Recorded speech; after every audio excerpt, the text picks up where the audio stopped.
Welcome to the Diverse Minds podcast, where we give you the tips, tools, and techniques you need to be a mentally healthy and inclusive leader.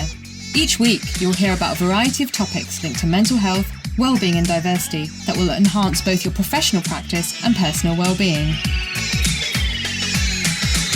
Welcome to the 225th episode of the award-winning Diverse Minds podcast. On today's episode, I'm going to be talking about what I think workplace wellbeing trends for 2024 will be. And thinking about workplace wellbeing, have you watched my TEDx talk about the connection between culture, race, and mental health? It's something you can watch in your break as it's just 12 minutes long. The link is in the show notes, but I'll also give it to you here. It is bit.ly/TEDx, that's TEDx, Wolves, WOLVESLO. I really hope you enjoy it. It was a labor of love. And if you do, please leave a positive comment on YouTube, share, and like. Also, don't forget to connect with me on LinkedIn, Facebook, and Twitter. And as always, you can leave me an anonymous message on my SpeakPipe page about the podcast. And that link is bit.ly/SPKPDMP. Right. So the last time I talked about my predictions for workplace wellbeing was in 2021. I tend to do this every other year. So I thought it was time to predict again. And I really hope that you enjoy this episode. So let's go back to 2021 and what I thought the trends would be. So these are the trends I identified. So psychological risk assessments and health and safety assessments for at-home working, digital support and therapy for bereavement, because of course it was still the aftermath of the COVID pandemic. I mean, I would say we're still in that, and bereavement maybe not linked to COVID specifically, but bereavement of life as we knew it as well. Training for managers to spot signs of mental ill health remotely, financial wellbeing support, building resilience at an organization and individual level, and finally, work-life balance to support demarcation between home and life in general. So I don't know actually how that's gone. I think there have been some risk assessment discussions. I feel that psychological risk assessments have fallen off the radar a bit. Digital support and therapy, I think it's there in forms of apps, which I'm going to go on to talk about. Specifically for bereavement, I haven't really seen anything specifically for bereavement. I feel that this kind of hybrid workplace is working for some, not for others. Spotting signs for mental ill health. I think people can spot the signs. I don't think they necessarily always know how to have the conversations. Financial wellbeing support, that seems very patchy, depends on the employee assistance program, what the conversations are, how awkward or not an organization feels about that. Resilience, again, I think we are still stuck on that sticking plaster mentality, and do check out my episode, Why Resilience Isn't a Sticking Plaster. And then work-life balance. Well, I feel that's really gone out the window. So I'd really love to hear what you thought, and whether your workplace is doing these things, whether you're leading some of those, whether that was the flavor in 2021, which you may or may not be able to remember, because I think we're all in a bit of a time warp. So let's consider then where we are now and where we're headed, and how the workplace is changing, adapting, responding, or not, as the case may be, to a VUCA world, and VUCA standing for volatile, uncertain, complex, and ambiguous world. I don't know about you, but for me, 2023 seemed much harder than 2020 or 2022 in terms of workplace dynamics. What I've seen going in as an external person, it seems very much as if projects are dropped and picked up like hotcakes due to these shifting priorities and budgets being reallocated at the last minute.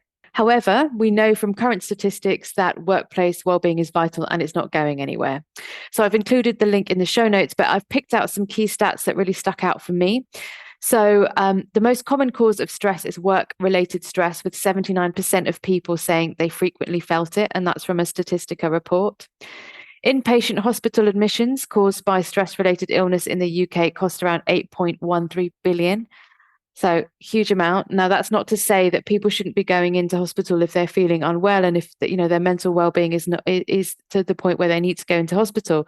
But I'm sure some of that could have been prevented, and that causes less harm for the individual, as well as the cost aspect. And that's also from Statistica. 51% of adults who felt stressed reported feeling depressed, and 61% reported feeling anxious. That's from the Mental Health Foundation in YouGov. And 13.7 million working days are lost each year in the UK because of work-related stress. Now, these will vary on the year. For work-related stress, anxiety and depression costing 28.3 billion yearly, and that's from the National Institute of Clinical Excellence, NICE. And those figures, you will have heard me quote different figures based on the Health and Safety Executive returns. So I really hope you're enjoying the content of this podcast and you want to keep up to date. Then why not join my bi-monthly newsletter? When you join my mailing list, you'll receive a free copy of my ebook, The Mentally Healthy Leading Manager, and that link is bit.ly/MHLMEBKLNK. So what do I think then the trends for 2024 will be? Well, number one is intergenerational understanding. So this is a topic that's come up time and time again, and it's a very interesting point in time that we are at because we've got a multi-generational workforce. We have at the moment I think across the globe really, but if we think about the categorizations for the global north, we're looking at 5 generations that are working together simultaneously. So we've got Gen Z, millennials, Gen X, baby boomers, and some members of what's called the silent generation who are still working in their late 70s and early 80s, particularly, I know that's happening in academia. So it's a first in modern history. And it looks like Gen Zs are the most diverse workforce yet, with 47% identifying as global majority. And that's according to Great Place to Work data. Now, there is a huge range in priorities, expectations, and experiences that different generations bring to the workplace. And this gap is wider than ever. If you look at a silent generation with a Gen Zer, you look at the social media usage, you look at the conversation, the language, the sharing, the undersharing versus the oversharing. It's very interesting. I think I'm just by the skin of my teeth millennial. And even then, Gen Z does feel very different because I didn't grow up with social media as one example. And this whole idea about how people communicate and interact. And it's been shown that Gen Z really want from their employers, they're really looking for mental health conversations, mentally healthy environment, diversity and inclusion, whereas the biggest predictors of employee retention for millennials are company reputation, purpose, and connection. So slightly different. And I think the thing that I keep hearing is around miscommunication. Why are these Gen Zers oversharing and putting things in the chat all the time? Can we not just get on with the day job from baby boomer generations? I see that all the time. So the key here, I think, is about preferences and communication, expectations, professional community, how to manage expectations on all sides, and talking about it. So that for me is the first wellbeing one. And why is it in wellbeing? Because we know that communication and connection with colleagues is key for well-being. If we have people misunderstanding each other, that gives rise to potential unhelpful conflict and people not being able to work together very well. Okay, so the second trend is actually, it's an interesting one, is for me, I think a decline in equality, diversity, and inclusion, specifically race equity conversations.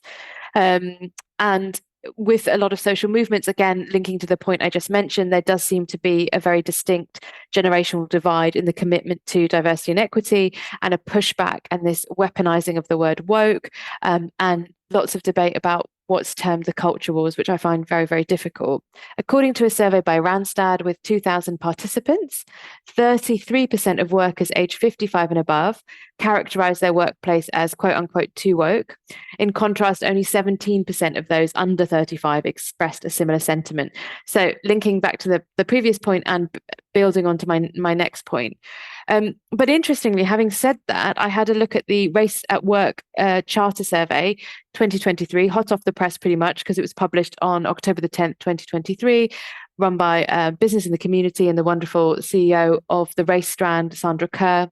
So 238 employers completed the Race at Work Charter, and that represents more than 1.2 million employees in the UK.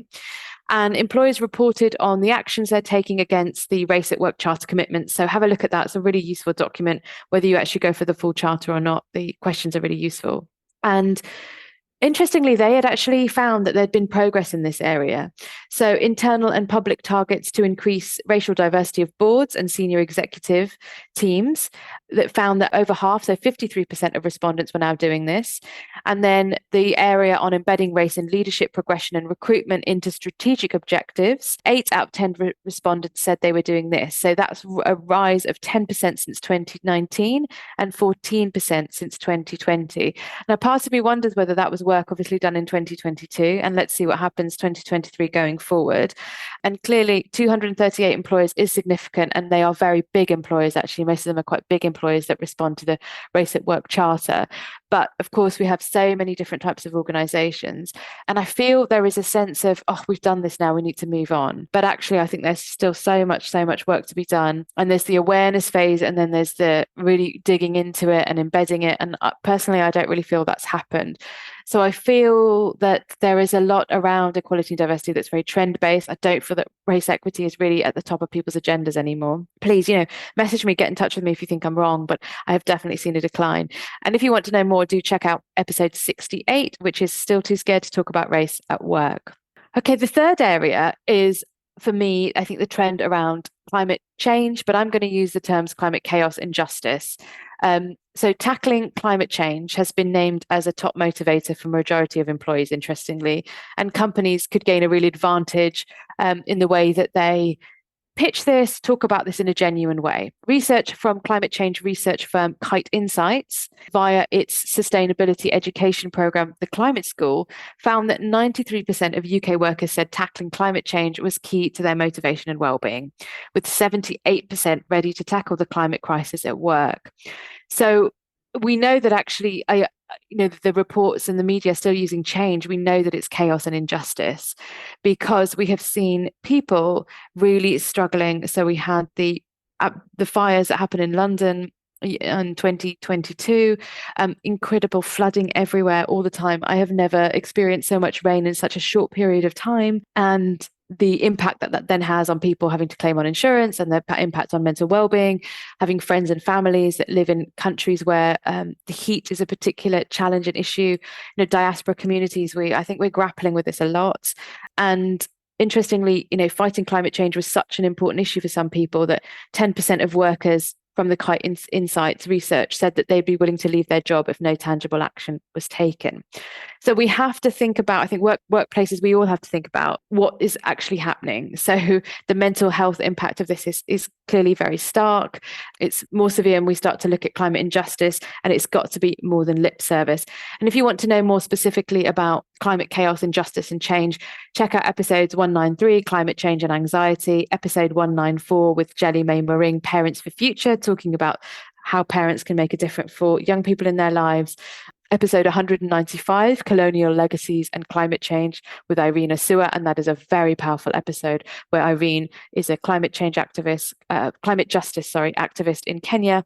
And she talks about the incredible impacts that climate chaos and injustice is having and has had for many years. Episode 196, how divestment links to mental health, so how important it is for workplaces to divest. And episode 206, making climate justice accessible with Pooja Dilwala. Okay, then the fourth area, I think, is the trends, and I've seen this grow, is apps for well-being, integrating AI as well, artificial intelligence. Now, while I think apps are super useful as part of a package of support, I do feel they were used as a bit of a workplace dummy. Here you go, you've got a problem, stick it in the mouth, shut up, there's an app. As Global Health App Evaluation and Advisory Body ORCHA has said, that there are currently around 325,000 health apps in what is essentially an unregulated market.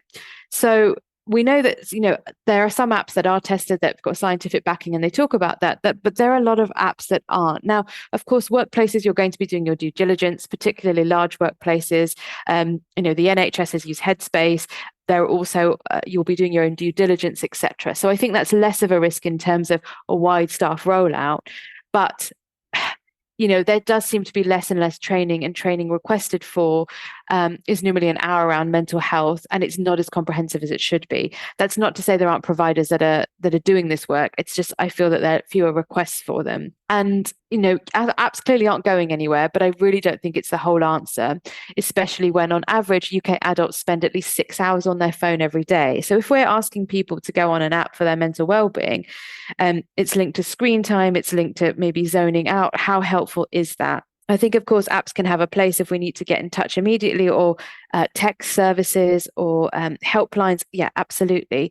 But really that kind of support and managers picking up signs, I don't really think there's a replacement for that. But I also acknowledge that it is a trend. It's seen as very cost effective, something at people's fingertips. It can feel, very private. So I think people can have more trust and confidence in an app. But I really do feel quite strongly that it should be part of a package. But I think it's also going to be a trend that's on the increase, and using elements of artificial intelligence to predict behavior, predict stresses is going to be, I think app developers are really going to be, they're using it already, but really using that. Okay, and then finally, for workplace wellbeing trends for 2024 is the area of menopause. So supporting menopause in the workplace, particularly as working age increases. So we have an aging population in the UK, and older workers, what are considered older workers, are a growing group, and also considered a growing resource for economic growth. Who knows what the pensions gap is? So, and with the cost of living and everything as it is, people are going to be working much later in life. So we have an aging population, and older workers are a growing group and also thought to be a growing resource for economic growth. It is thought that over 50% of adults today are aged over 50, and the share of workers aged 50 and over has increased from 21% in 1992 to 29% in 2012. And of course, that figure is going to keep growing. The average age of retirement has been increasing for women and men. In 2010, it was 62.3 for women and 64.6 for men. And this is just going to continue to increase. And also expectations are shifting for those in work. So nearly twice as many women, 66% as men, 34% expect to retire past state pension age. And that is from the gov.uk website. And under the Equality Act 2010, menopause is largely covered under 3 protected characteristics of age, sex, and disability discrimination. And there's also the Health and Safety at Work Act 1974, providing for safe working, which extends to working conditions when experiencing menopausal symptoms. Now, that's not to say that menopause is exclusively for women at a specific age. Of course, it is far more likely, but early menopause can also occur for a number of reasons. It could be to do with illness, it could be hereditary issues, it could be reproductive and fertility challenges. So we all have to be ready. And also coupled with the fact that there are more women than ever in the workplace in the UK right now. So the key thing here is that, again, it's got to go beyond lip service and really paying attention to people's needs. No two people's menopause journey is the same. It's very unlikely to be exactly the same. And of course, there's menopause itself, where you haven't had a period for 12 months or more. That is officially menopause. But women will more than likely experience perimenopause for at least 10 years. So from average age of menopause in the UK is 52.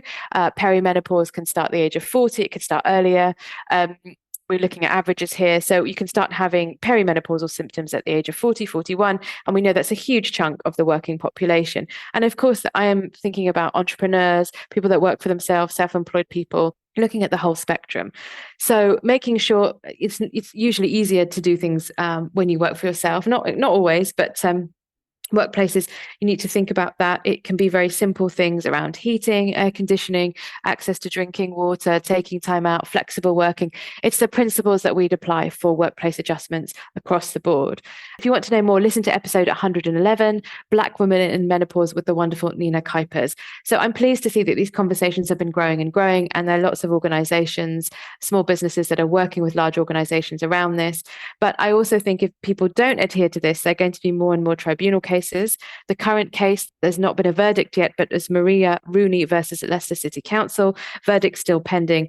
I mean, that is a hair-raising case. So please, do look that up, the way Maria was treated. I look forward to seeing the verdict and what happens, because, there absolutely needs to be justice there. And I think with all of these things, if we don't pay attention and heed, employment tribunals are going to increase and increase and increase. So thinking about trends and what you want to do in your organization, or what your organization are doing if you're part of a kind of a staff network group or lobby group within your organization, is to, I think, start with the end in mind. What are the challenges? What have staff surveys been saying? What have you heard anecdotally? What kind of workplace team or organization do you want in terms of workforce and tailoring options to them? What's worked in the past may not work in the same way, especially now. Things are constantly changing in this VUCA world: volatile, uncertain, complex, and ambiguous. We know the stats. Sadly, staff wellbeing isn't getting any better on its own, so it needs attention, and workplaces have a really big role to play in that. Human-to-human contact is still essential. Not everyone can or should be remote and tech-based. Specific challenges like climate injustice and chaos need attention, and changing workforce demographics really need to be explored and understood in greater depth. So I really look forward to working with you, hopefully in 2024.